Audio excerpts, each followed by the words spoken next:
Olá, amigo e amiga do programa Ondas da Paz. Que bom estar aqui de volta com você para fazermos mais esse programa sobre espiritismo, espiritualidade, ética, cultura da paz.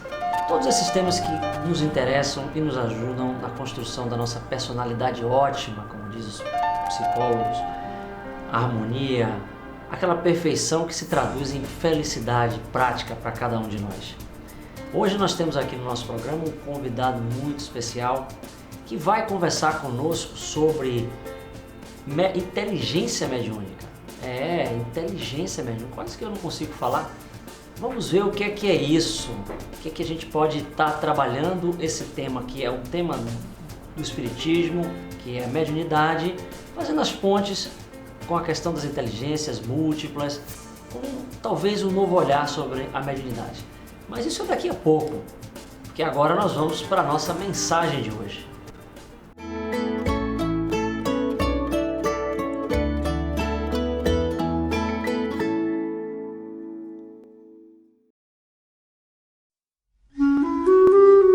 As 4 estações da vida.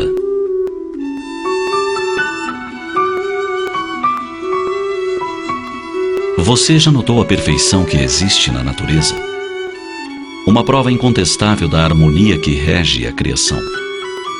Como num poema cósmico, Deus rima a vida humana com o ritmo dos mundos. Ao nascermos, é a primavera que eclode em seus perfumes e cores. Tudo é festa. A pele é viçosa, cabelos e olhos brilham, o sorriso é fácil. Tudo traduz esperança e alegria. Delicada primavera, como as crianças que encantam os nossos olhos com sua graça. Nessa época tudo parece sorrir. Nenhuma preocupação perturba a alma. A juventude corresponde ao auge do verão. Estação de calor e beleza, abençoada pelas chuvas ocasionais. O sol aquece as almas, renovam-se as promessas. Os jovens acreditam que podem todas as coisas, que farão revoluções no mundo, que corrigirão todos os erros. Trazem a alma aquecida pelo entusiasmo. São impetuosos, vibrantes. Seus impulsos fortes também podem ser passageiros, como as tempestades de verão. Mas a vida corre célere. E um dia, que surpresa! A força do verão já se foi. Uma olhada ao espelho nos mostra rugas, os cabelos que começam a embranquecer, mas também aponta a mente trabalhada pela maturidade, a conquista de uma visão mais completa sobre a existência. É a chegada do outono. Nessa estação, a palavra é plenitude. Outono remete a uma época de reflexão e de profunda beleza.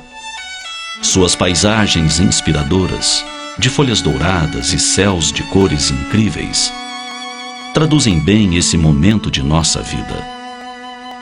No outono da existência, já não há ingenuidade infantil ou ímpeto incontido da juventude, mas há sabedoria acumulada, experiência e muita disposição para viver cada momento, aproveitando cada segundo. Enfim, um dia chega o inverno, a mais inquietante das estações. Muitos temem o inverno, como temem a velhice. É que esquecem a beleza misteriosa das paisagens cobertas de neve. Época de recolhimento? Em parte. O inverno é também a época do compartilhamento de experiências. Quem disse que a velhice é triste? Ela pode ser calorosa e feliz, como uma noite de inverno diante da lareira, na companhia dos seres amados.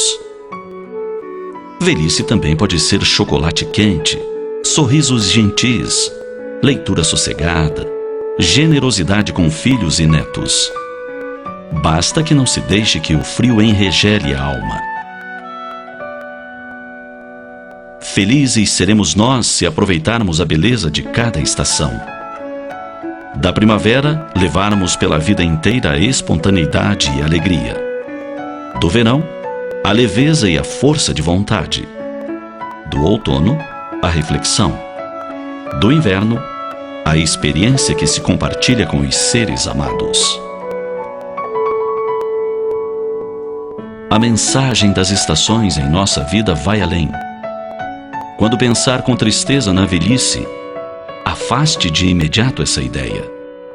Lembre-se que após o inverno surge novamente a primavera e tudo recomeça. Nós também recomeçaremos. Nossa trajetória não se resume ao fim do inverno. Há outras vidas com novas estações. E todas iniciam pela primavera da idade. Após a morte, ressurgiremos em outros planos da vida. E seremos plenos, seremos belos. Basta para isso amar. Amar muito. Amar as pessoas, as flores, os animais, os mundos que giram serenos. Amar, enfim, a criação divina. Amar tanto que a vida se transforme numa eterna primavera.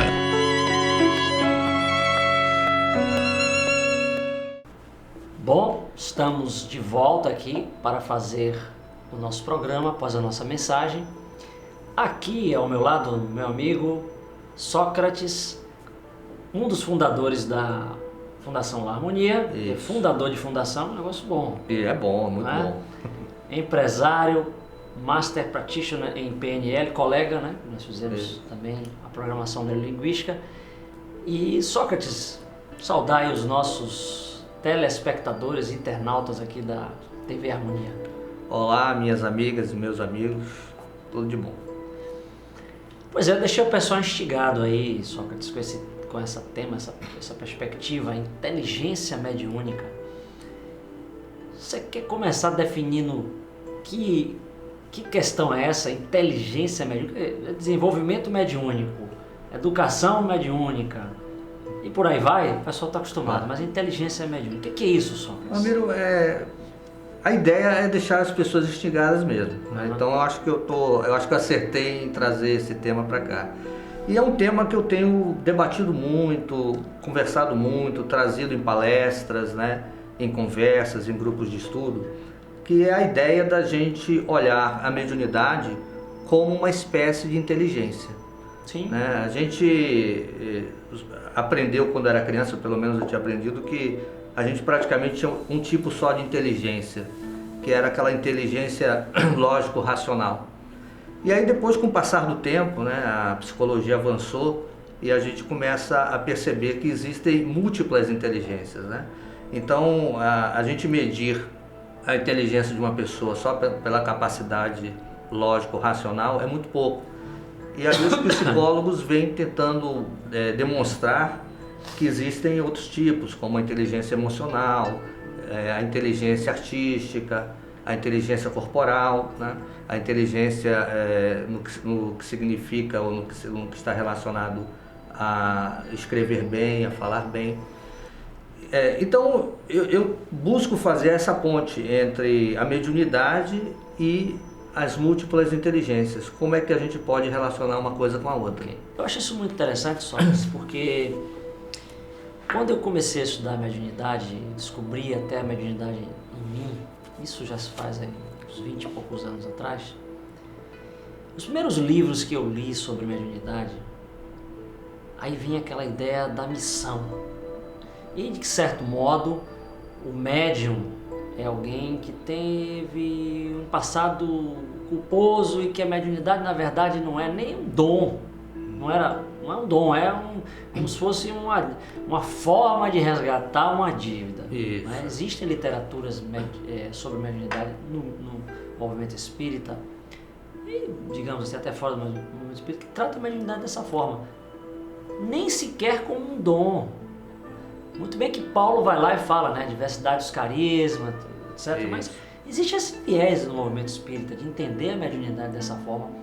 E aí vem você e traz essa perspectiva da inteligência mediúnica como uma característica, como um dom praticamente, né, que pode ser desenvolvido, que a pessoa também pode trazer, Então vamos explorar um pouco mais essa questão, porque eu acho que a gente pode começar a dar para o nosso internauta um novo olhar mesmo sobre essa questão da mediunidade. A ideia é desmistificar, né? Aliás, a ideia do espiritismo é desmistificar mediunidade, vida espiritual. Às vezes não é a né? ideia do espírita, porque o espírita termina mistificando. O espiritismo não quer mistificar, mas o espírita... O espírita, alguns espíritas acabam mistificando, né? O movimento fica meio conturbado. É verdade. A ideia do espiritismo é desmistificar. Então, a minha ideia em relação a trazer a comparação da inteligência, né? Ou seja, a inteligência mediúnica, é buscar essa desmistificação. Então, quando a gente fala assim, olha, para mim, mediunidade não é nenhum castigo, mas também não é assim, algo divino que só poucas pessoas têm acesso e tal. Não, mediunidade é uma característica, um atributo humano, né, que todas as pessoas têm. Claro, algumas pessoas elas têm mais, né? São aquelas que a gente chama de médiuns ostensivos, né? Então ela já tem uma mediunidade mais aflorada, mais trabalhada, mais experimentada, ou seja, mais desenvolvida, e outros se acham assim, o que algumas pessoas brincam chamando de médium porta, né? Que bate a mediunidade, a espiritualidade não chega. Mas no fundo, todos nós somos médiuns em maior ou menor grau.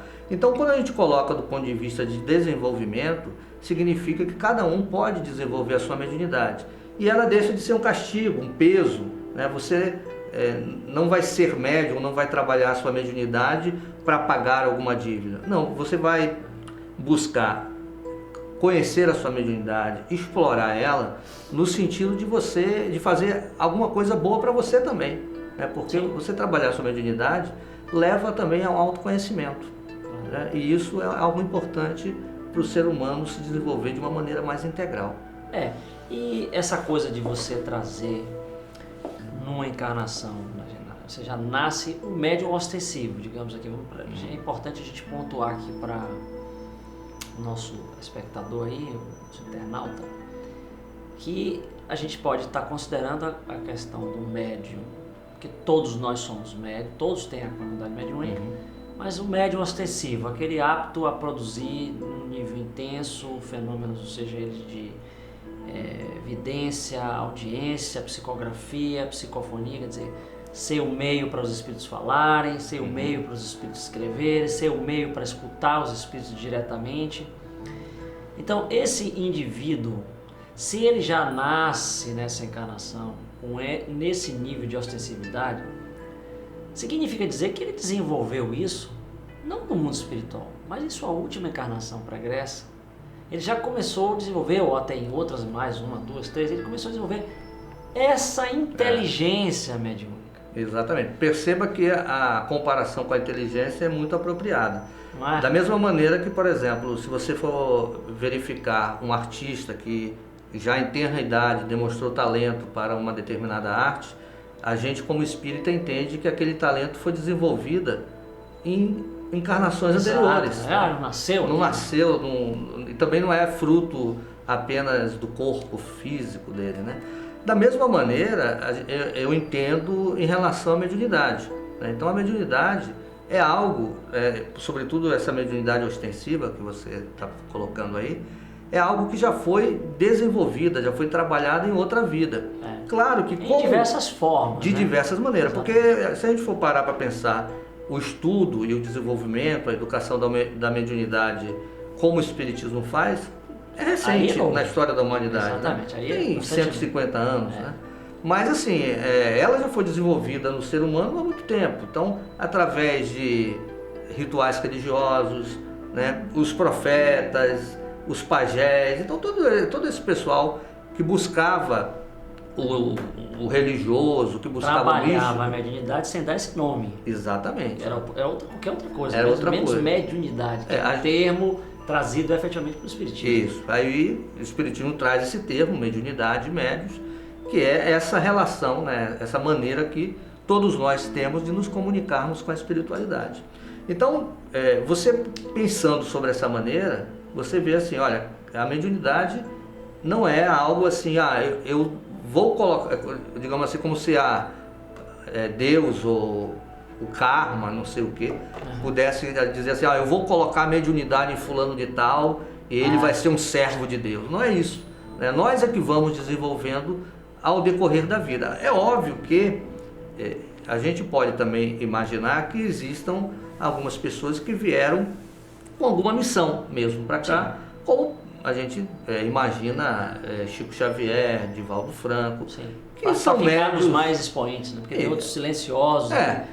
Que só poucas pessoas conhecem, mas que fazem trabalhos fantásticos. E que provavelmente, além de terem desenvolvido essa mediunidade em outras vidas, devem também ter tido assim, uma ajuda antes de reencarnar, uma ajuda do próprio plano espiritual, para que pudessem pontuar a mediunidade bem especificamente, sobretudo em relação à psicografia de alguns espíritos amigos, né? Então, esse é um ponto muito importante, porque, sem dúvida, há muita gente que pensa nessa questão da mediunidade como karma e não como realmente uma faculdade que foi desenvolvida.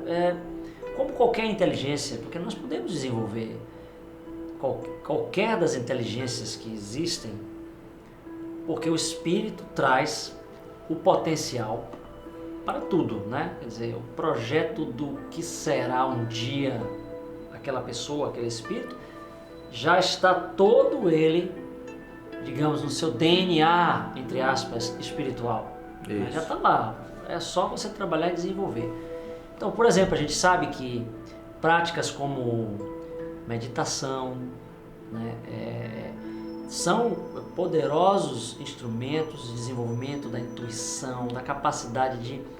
Ora, se você começa a entrar em contato consigo mesmo, com o seu eu espiritual, que a meditação proporciona isso, naturalmente, se você capta, entre aspas, porque na verdade essa questão do seu espírito aqui é meramente de referência, porque ninguém tem um espírito.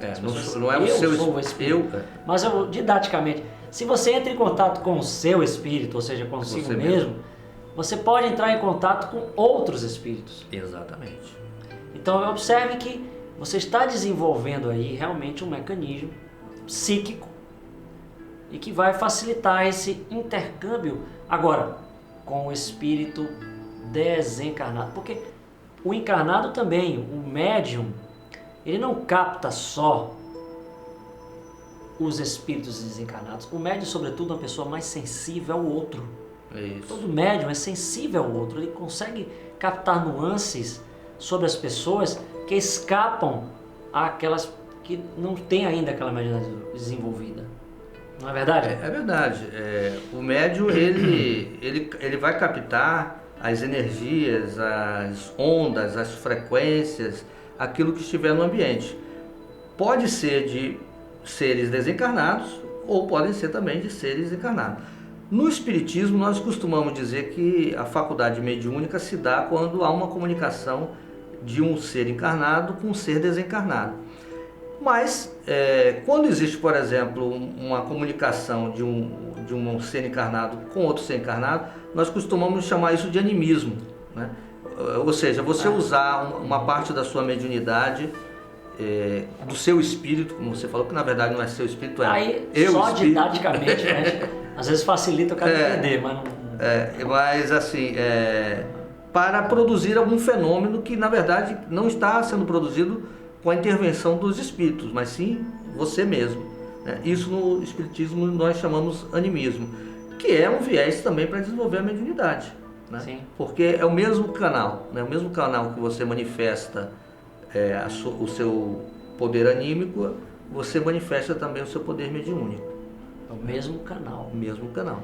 Só que em trabalhos práticos, você, na prática, assim, dentro do movimento espírita, em grupos de estudos mediúnicos, você tem conseguido levar essas suas ideias à prática? Como é que você tem observado a recepção de pessoas que já lidam com a mediunidade a poder olhar a mediunidade dentro desse ângulo, saindo dessa coisa, como eu falei, a mediunidade como uma missão? De fato mas aquela coisa missão missionária, né? Como se o cara se vê logo como se fosse um verdadeiro santo, um monge, sei lá, ou até um pecador que precisa se redimir, essa coisa toda, essa carga que existe muitas vezes sobre as pessoas que se propõem o exercício da mediunidade nos centros espíritas, em outros locais. Como é que você tem visto a recepção dessas suas ideias, vamos assim, desse novo olhar sobre a mediunidade com essas pessoas? É muito bom, né? Na prática. Principalmente nos grupos que eu coordeno de desenvolvimento mediúnico, que são as pessoas novas no espiritismo, né? Ok. Aí fica um pessoal fresquinho, aí fica mais fácil. Embora nesses grupos novos tenham médiuns ostensivos, né? Então, mas eu acho assim, facilita, porque tira um peso muito grande da responsabilidade de ser médium. E esse peso da responsabilidade de ser médium, às vezes atrapalha a própria mediunidade, porque às vezes pode bloquear, a pessoa não se acha capaz de receber um espírito. Eu queria até fazer um parênteses aqui, isso é uma coisa, quando eu comecei a fazer um parênteses interessante, você volta já, essa coisa, porque o cara começa a dizer, você agora não pode receber espírito superior. Se receber, é porque tem uma coisa errada, você está muito imperfeito ainda, né? Você não pode receber o mentor da casa, vai levar 10 anos para receber o mentor da casa, um negócio assim, então fica um peso na cabeça do sujeito. Fica. Então a pessoa acaba ficando assim, será que eu tenho merecimento, né, de dar uma comunicação? Às vezes não é nem o mentor da casa, mas assim, o mentor dele, né? Às vezes ele não quer, né? Então... Não foi eu, você engana. Ou então, foi comigo. Ou então também o outro lado. Também o peso assim de você tá passando uma comunicação de um espírito sofredor e tal. Quando a gente começa a desmistificar, as pessoas começam a entender a importância primeiro do estudo, porque a inteligência a gente desenvolve pela teoria e pela prática. Né? Ok. Então, teoria, prática, disciplina, né? Então essas coisas são importantes para que as pessoas que estejam buscando desenvolver a mediunidade, elas prestem atenção, elas se dediquem ao estudo. A mediunidade não é assim, caiu no meu colo e agora eu sou médium. Não, eu tenho uma certa mediunidade, provavelmente eu trabalhei isso em outras vidas, mas eu tenho disciplina, eu tenho estudo, eu tenho grupos que eu posso fazer, né, que eu posso participar e melhorar ainda mais a minha mediunidade. Sobretudo a mediunidade é algo físico, né? Porque você tem a inteligência, mas na hora você precisa exercitar. Isso. Físico eu quero dizer nesse sentido, você precisa é um exercício, não há como você dominar uma faculdade sem pô-la à prova, a teste, ao exercício. Ninguém faz curso de fisioterapia da área de saúde sem ir para os laboratórios. Exatamente. Todo curso da área de saúde tem que ter um laboratório, os cursos práticos, digamos assim, engenharia tem que ter um laboratório. Ela não é uma coisa só do intelecto, há um exercício, o cara tem que dominar o sentimento, o espírito está se comunicando, é meu, não é, então ele tem que praticar e ver, isso aqui é meu, isso aqui não é. Isso é um espírito, isso não é. Se você não fizer esse exercício... Uma grande dificuldade das pessoas perceber a sua mediunidade é a dificuldade que elas têm em entrar em estado alterado de consciência. Os médiuns ostensivos, eles entram e saem de uma maneira fácil, às vezes fácil até demais. Né? Então, esses precisam aprender a ter uma disciplina para saber em que mundo eles estão. Se eu estou no mundo espiritual, se eu estou aqui. Né? Mas os médiuns mais comuns, né, que também é importante para que eles desenvolvam a sua mediunidade, eles precisam, como você falou, olhar para si mesmo, né? Se encontrar a si mesmo para depois encontrar com os espíritos. Né? E isso é importante. Você falou algumas coisas interessantes. Meditação. Meditação é algo importante para quem quer desenvolver sua mediunidade, inclusive fora do centro espírita. A mediunidade não é uma propriedade, né, do espiritismo. Né? O espiritismo estuda ela com mais propriedade, mas não é uma propriedade espírita. A mediunidade é da humanidade. Claro. Né? Então, a meditação, yoga, todos os exercícios que mexem com a mente e que a gente pode fazer, que a gente pode experimentar, é interessante. Dentro do centro espírita, existem assim laboratórios mais específicos, como por exemplo reuniões de trabalho de desobsessão. Esses aí precisam um estudo maior, uma dedicação maior, é como você falou. Né? Você pode ser um bom médium, né? Ou você pode ser, por exemplo, um bom engenheiro, mas se você precisar fazer um prédio, você tem que ter experiência. Então, se você precisar participar de uma reunião de desobsessão, por exemplo, aí você tem que ter mais experiência, tem que estudar mais, tem que entender como funciona as reuniões mediúnicas, quais são os problemas mais evidentes, mais claros de uma obsessão. Tá vendo aí? Passou rapidinho. Nosso tempo, é um negócio aqui na internet, você que está aí nos assistindo na internet que voa, né?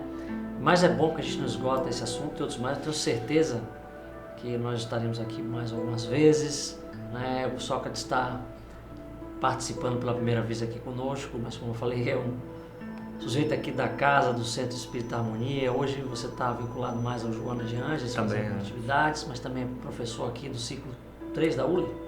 De alguns ciclos da ULI, do curso básico. O aluno está ali atrás das câmeras. Mas foi muito bom ter você aqui conosco, Sócrates, e desde já sinta-se convidado, e aí você pode dar sua mensagem para os nossos internautas, fechando aí desse tema, o que você quiser, essa despedida. Agradeço aí o convite, né, de vocês, e faço um convite para vocês internautas, se vocês ainda não estão preocupados ou não estão interessados na sua mediunidade, não perca seu tempo, tá? Existem aí casas espíritas espalhadas pelo Brasil, existem esses casos aí de meditação, esses treinamentos que você pode fazer. Invista na sua mediunidade, porque a mediunidade é o sentido do futuro. Pois é, ficamos por aqui e desde já sinta-se convidado para participar do nosso próximo programa, assistir aqui pela TV Harmonia. Mande sua sugestão pelo Fale Conosco. Na nossa TV Harmonia estamos abertos aqui para evoluir as nossas atividades. Um forte abraço e até o nosso próximo encontro.